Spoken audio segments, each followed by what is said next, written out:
Hello good day viewers, welcome back once again. Please kindly subscribe to this channel, also like, comment and share. Here we're going to evaluate this. We're asked to evaluate without any calculating device. Let's see how to do this. So I'm going to rewrite this fraction as follows.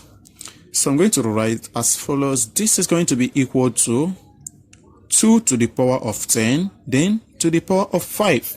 Why? We know this law, that a to the power of b, then in bracket raised to the power of c is the same as a to the power of b times c, right? So from here, you know this will be the same as 2 raised to the power 10 times 5, and that will give us 2 to the power of 50, right?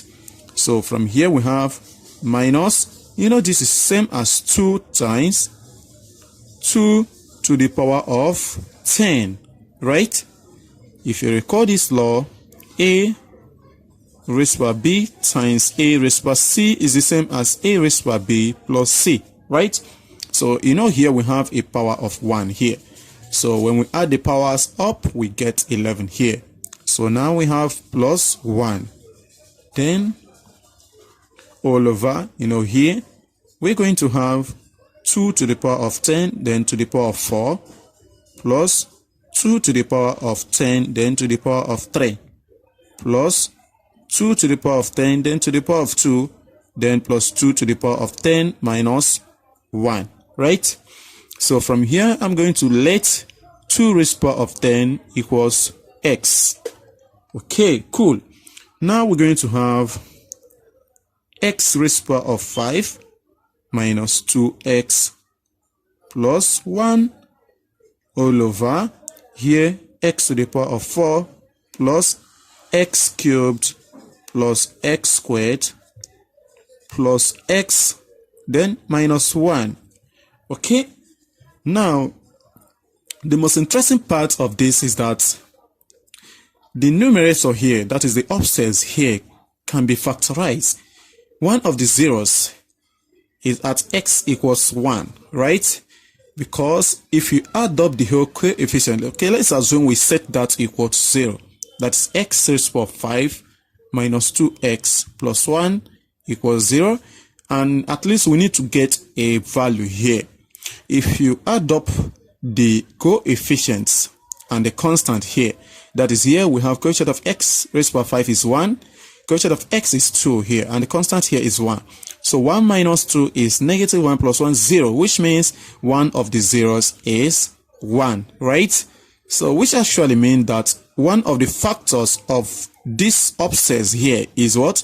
X minus 1. Cool. Now, the next thing we need to do is to at least divide this by this, right? And when we divide this by this, before we do that, we need to apply what we call the synthetic division, right? The one like this, x raised to the power 5 minus 2x plus 1, and the x minus 1. Okay, we can do it once.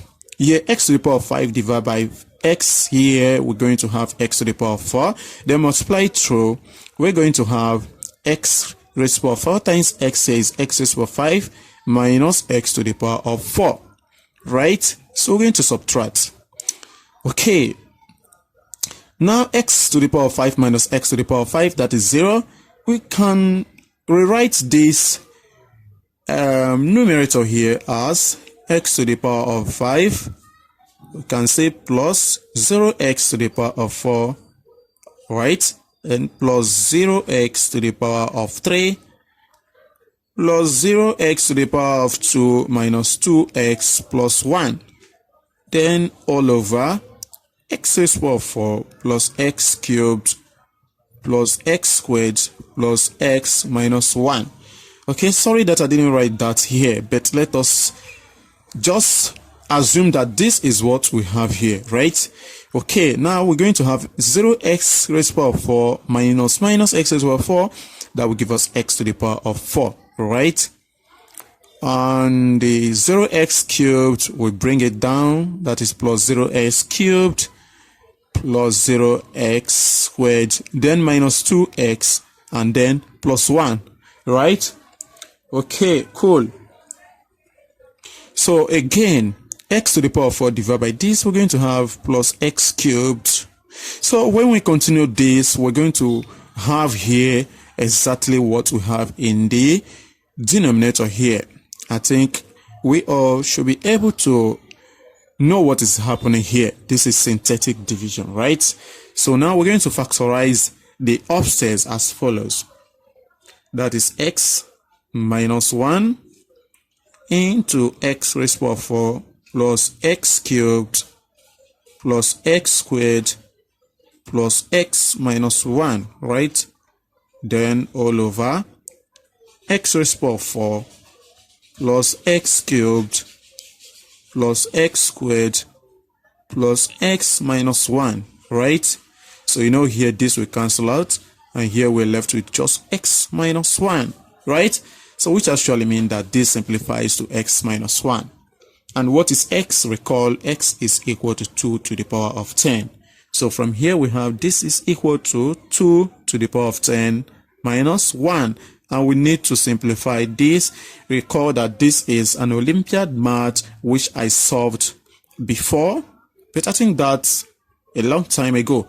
So what I'm going to do here is I'm not going to evaluate this. So check my next video. After this particular video, the next video, I'm going to explain how to evaluate this without calculators.